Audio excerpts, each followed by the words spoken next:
Бақыттың кілті.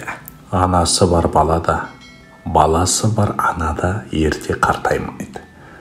Құдіреті күшті Алла, жұмақ ананың табанының астында демеді ме?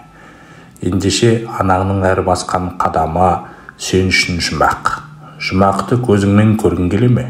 Онда анаңа шынайы ықыласыңмен қызмет ет. Батасын ал, жауынмен жер, батамен ер көгереді. Дөңгеленген дүние бір орында тұрмайды.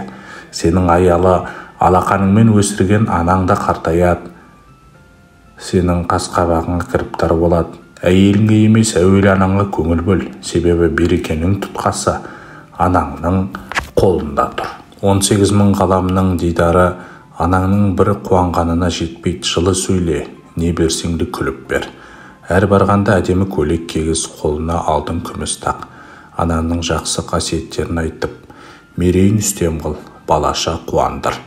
Құрбыларымен бірге демалдыруға тырыс, әңгімесін айтып, іштегі шерін тарқатсын, жақсы ресторанға дастархан жай.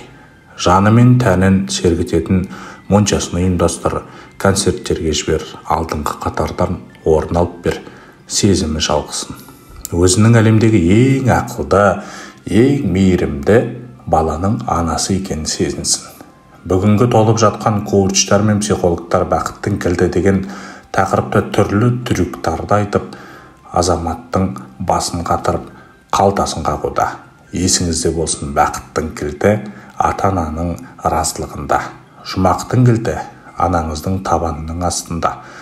Қос кілтті де сіз тек ата-анаңызға ықыластық қызмет етіп қана ала аласыз.